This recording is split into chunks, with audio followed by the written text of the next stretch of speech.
In the late 19th century, the sprawling Russian Empire stretched across 2 continents, a majestic yet vulnerable realm characterized by snow-covered steppes, magnificent golden-domed churches, and a vast population of peasants tied to the land. It was within this grand, albeit fragile, empire that Nicholas Alexandrovich Romanov was born on May 18, 1868, in Tsarskoye Selo, near St. Petersburg. As the eldest son of Tsar Alexander III and Empress Maria Fyodorovna, young Nicholas appeared destined for a life of eminence. However, fate often conceals profound tragedy beneath its glittering facade. Nicholas's childhood was deeply rooted in royal discipline. His father, Alexander III, a towering and imposing figure, was known for his strict adherence to tradition and unwavering commitment to preserving autocratic rule. He instilled in his son the belief that a Tsar's authority was divinely ordained, and that any form of compromise was a sign of weakness. Under such an imposing shadow, young Nicholas grew to be reserved and introspective, finding solace in books and quiet reflection rather than embracing his father's commanding presence. The boy who would one day rule an empire was gentle, kind-hearted, and deeply religious, yet ill-prepared for tumultuous times that awaited him. During his teenage years, Nicholas pursued studies in languages, history, and military science. However, his tutors frequently observe his lack of ambition and decisiveness. "He is a charming young man," one instructor noted, "but far too tender for a throne of iron." Nevertheless, Nicholas's destiny offered no escape. The ancient and absolute Russian crown awaited him. Beyond the opulent palaces, Russia was undergoing significant change. The winds of revolution, fueled by widespread poverty and inequality, whispered through the streets. Peasants struggled to survive, while industrial cities began to emerge, creating new social dynamics. In the shadows, radical groups plotted for freedom and reform. Yet, within the Romanov family, such discussions were dismissed as dangerous and irrelevant. They firmly believed that the empire would remain strong as long as the Tsar's rule was the ultimate law. In 1894, tragedy struck when Alexander III fell gravely ill and unexpectedly died at the age of 49. At just 26 years old, Nicholas found himself suddenly thrust onto the throne of one of the most powerful nations in the world. Standing before the imperial court, he confided to a friend, "I am not ready to be Tsar. I never wanted to be one." Nevertheless, fate had chosen him. Shortly thereafter, Nicholas married the love of his life, Princess Alex of Hesse, a granddaughter of Queen Victoria. Upon converting to Russian Orthodoxy, she adopted the name Alexander Fyodorovna. Their love was profound, genuine, and tender, a rare and cherished bond amidst the often arranged royal marriages of the time. Together, they hoped to bring light and prosperity to Russia. However, the people perceived something different. A foreign empress with a distant gaze and a czar who seemed detached from his subjects' concerns. In those early years, Nicholas held a sincere belief that his reign would usher in an era of stability and peace. He envisioned Russia as a great Christian empire, guided by divine will and unwavering traditional values.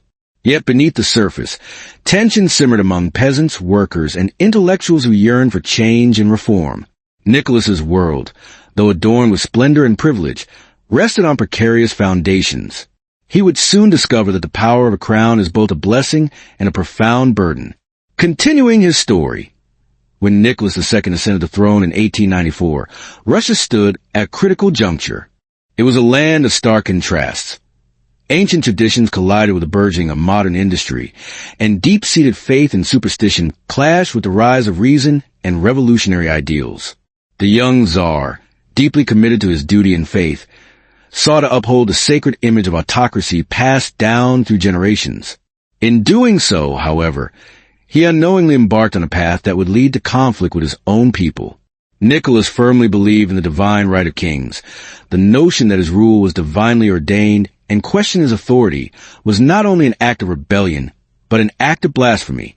Guided by this conviction, he surrounded himself with advisors who reinforced his beliefs rather than challenging them.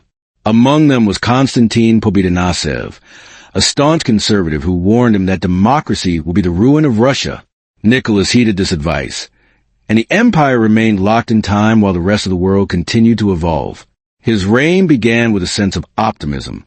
In 1896, the coronation of Nicholas II was celebrated with grand festivities in Moscow.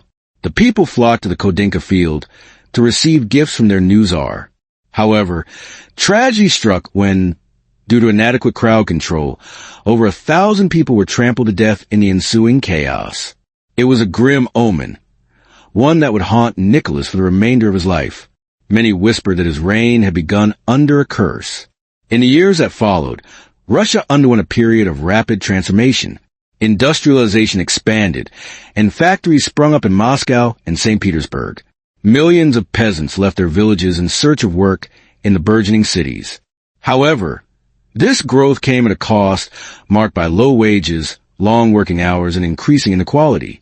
Labor strikes became more frequent, and the voice of revolution grew louder.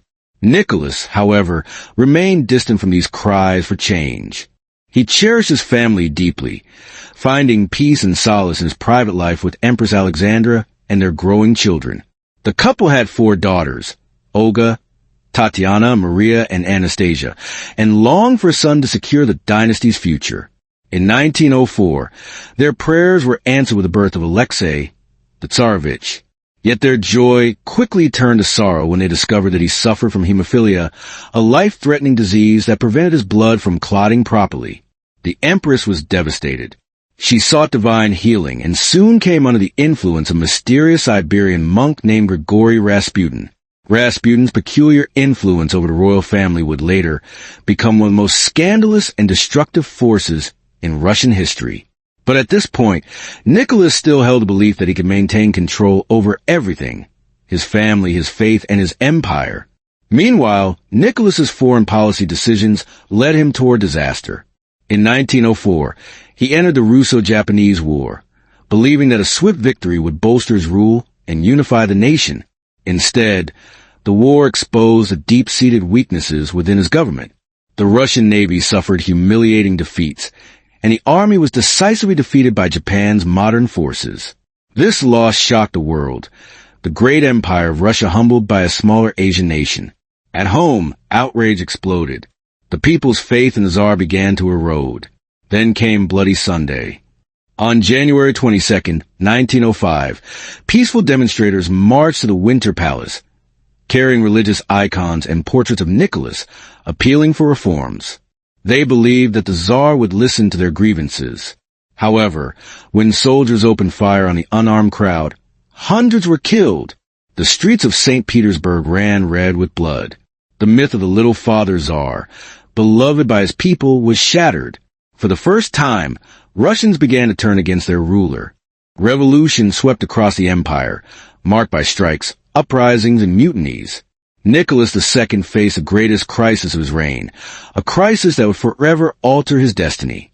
The events of 1905 left Russia in a state of turmoil. The massacre of Bloody Sunday had destroyed the illusion of the benevolent Tsar. Across the vast empire, from the frozen streets of St. Petersburg to the distant fields of Siberia, revolution ignited like a wildfire. Workers went on strike. Peasants revolted, and the army, once the unshakable pillar of Nicholas's rule, began to falter. The Tsar, both terrified and resolute, found himself trapped between rebellion and tradition. In an attempt to quell the unrest, Nicholas was compelled to make a historic concession. In October 1905, under immense pressure, he signed the October Manifesto, promising the establishment of a legislative assembly, the Duma, and granting limited civil rights. It was the first time in Russian history that an autocrat had agreed to share power, even if symbolically. Crowds poured into the streets to celebrate, believing that freedom had finally arrived. However, in his heart, Nicholas had no intention of relinquishing control. He viewed the Duma not as a genuine step toward democracy, but as a temporary compromise to appease the masses. Behind closed doors, he confided to his advisors, "I will never become a constitutional monarch." True to his word, he soon began to undermine the newly formed institution. The first 2 Dumas were dissolved for being too radical, too outspoken in their demands for reform. By the time of the Third Duma, Nicholas ensured that only loyalists and conservatives could gain entry. The hope for meaningful change began to wane. Meanwhile, the empire remained vast, stretching from Poland to the Pacific Ocean, and home to over 130 million people. However, beneath its imposing facade lay deep divisions, including widespread poverty, ethnic tensions, and rising political extremism. Secret revolutionary movements, Bolsheviks, Mensheviks, and social revolutionaries, were gaining strength in the shadows, preparing for the day when the monarchy would fall. During these turbulent years, Nicholas found solace only in his family life. He adored his children and devoted hours to photographing them, reading bedtime stories, and taking walks with them to the royal gardens. Yet even this domestic tranquility was haunted by tragedy. His son Alexei's fragile health. Even a minor bruise could become life-threatening. Alexandra, consumed by fear, grew increasingly dependent on Rasputin, whose prayers and presence seemed to miraculously alleviate the boy's pain. Rasputin's growing influence became a source of widespread scandal. The monk from Siberia had transformed into a shadow power at the heart of the empire. Nobles whispered that he controlled the empress and, through her, the Tsar himself. His eccentric behavior, rumor affairs, and purported healing abilities turned him into both a legend and a curse. Newspapers ridiculed the royal family, and public faith in the monarchy continued to decline. Yet, Nicholas remained oblivious to the depth of the crisis. He believed that his love for his people and his divine mission would protect him. God will not abandon Russia, he often said. But Russia was changing more rapidly than he could possibly imagine. Cities expanded, factories multiplied, and a restless middle class emerged, educated, ambitious, and increasingly dissatisfied with the status quo. By 1913, the Romanov dynasty celebrated its 300th anniversary. Nicholas appeared on balconies, waving to cheering crowds, his family adorned in splendid robes.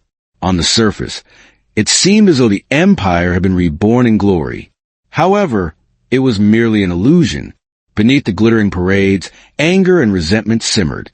Those who had once bowed before the Tsar now whispered of revolution in cafes and clandestine printing houses. As Europe teetered on the brink of war, Nicholas faced the most crucial decision of his reign. The world was shifting, and Russia stood at a crossroads. But the Tsar, faithful, stubborn, and isolated, remained confident in his destiny. He failed to recognize that the very forces that had once crowned his ancestors were now gathering to bring his line to an end forever. As Europe plunged into Great War in 1914, Nicholas II made a decision that would ultimately seal his fate. Determined to inspire loyalty and demonstrate his courage, he assumed personal command of the Russian army. Leaving St. Petersburg behind, he journeyed to the front lines, believing that his presence would rally the troops and bring glory to the empire. However, the war quickly exposed the weaknesses of his leadership. The Russian military, although vast in numbers, was poorly equipped and inadequately led. Early victories were few and far between. Crushing defeats became commonplace. Soldiers suffered from the harsh conditions of cold and hunger and lacked essential supplies. Morale plummeted. Nicholas, despite his bravery, lacked the strategic acumen necessary to lead a modern army. Meanwhile, back in Petrograd, shortages of food and fuel triggered riots and strikes. Citizens, once loyal, began to question whether their Tsar could safeguard them. Alexandra, isolated and fearful, relied increasingly on Rasputin to guide decisions in the capital. The monk's influence over state affairs further tarnished the monarchy's reputation. Rumors of corruption, intrigue, and betrayal spread like wildfire. Nobles and ministers whispered about treachery, and revolutionary groups sensed an opportunity. The Romanovs, once untouchable, were now under siege from within and without. By 1915, the situation had deteriorated even further. Russia suffered catastrophic losses at the hands of Germany and Austria-Hungary. Millions of soldiers were killed or captured, while the home front descended into chaos. Inflation soared, and the prices of basic goods skyrocketed. Hunger plagued the cities, and anger festered among workers and peasants alike. Nicholas, still at the front, remained detached from the suffering of his people. The year 1917 marked the breaking point. The cold, starving populace erupted in protest. Women marched through Petrograd demanding bread. Strikes paralyzed the factories. Soldiers, many of whom were also workers, mutinied rather than fire upon their fellow citizens. The Duma, which Nicholas had once dismissed, now refused to support him. Authority crumbled. On March 15, 1917, Nicholas II was forced to abdicate the throne. The Romanov dynasty, which had ruled Russia for over 300 years, came to an abrupt and tragic end. Nicholas, Alexandra, and their children were placed under house arrest and exiled to Tobolsk in Siberia, far from the capital and the people they had once governed. In exile, Nicholas endeavored to maintain a semblance of dignity and order. He wrote letters, prayed, and spoke gently to his children. But the world around them was changing faster than they could comprehend. Revolutionaries debated their fate, and the shadow of civil war loomed over the vast empire. The man who had once commanded armies and ruled millions now waited, powerless, uncertain, and trapped by the weight of history. As summer turned to winter, whispers of execution grew louder. By April 1918, the Bolsheviks had decided that the Romanovs could not be allowed to live. The family was moved to Ekaterinburg and confined to a house known as the Ipatov House. On the night of July 16 to 17, 1918, in a dimly lit basement, Nicholas, Alexandra, their children, and loyal servants were executed. Their bodies were buried in secrecy, hidden from the eyes of a shocked world. The fall of Nicholas II signified more than just the end of a dynasty. It symbolized the collapse of an entire system. The centuries-old autocracy of Russia had crumbled, giving way to a new, violent era. Nicholas's life, once filled with privilege and power, had ended in tragedy. A stark reminder that absolute rule, no matter how divinely justified, can falter under the relentless pressures of history. Though Nicholas II's reign ended in tragedy, his life and death left an indelible mark on history. The demise of the last Romanov Tsar marked the end of an era, centuries of autocracy, tradition, and dynastic rule that had shaped Russia and its people.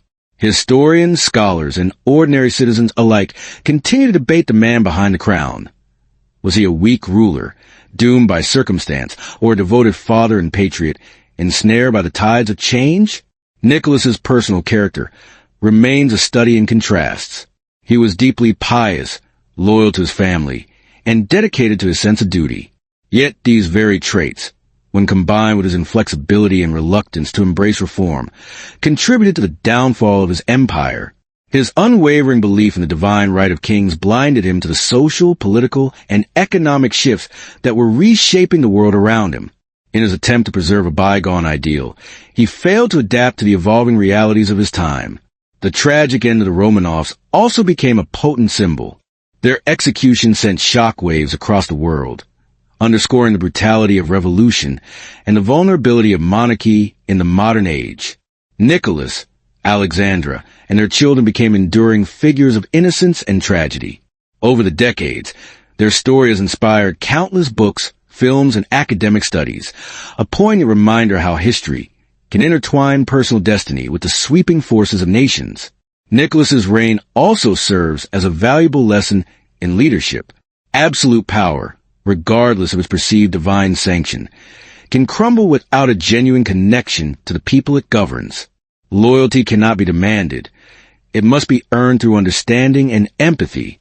In the years leading up to World War I and the Russian Revolution, Nicholas's inability to comprehend and respond to the needs of his citizens created a void that radical movements were quick to exploit. The collapse of the Romanovs vividly illustrates how societal pressures, economic hardship, and the yearning for justice can ultimately override centuries of tradition. Yet, despite his failures as a ruler, Nicholas II's life was also punctuated by moments of genuine humanity. His deep love for his children, his heartfelt letters of devotion to Alexandra, and his concern for the welfare of his family reveal a man who, in his private life, embodied compassion, humility, and hope. In exile and imprisonment, Nicholas strove to maintain his dignity, attempting to shield his children from the harsh realities that surrounded them. This personal side, often overshadowed by his political shortcomings, adds a layer of complexity to his story. A reminder that history is shaped not only by grand events, but also by the intricate workings of human hearts. Today, Nicholas II is remembered in many ways, as the last Tsar of Russia, as a martyr of faith by the Russian Orthodox Church, and as a cautionary figure in world history. Monuments and museums, historical research, and literary works continue to keep his memory alive.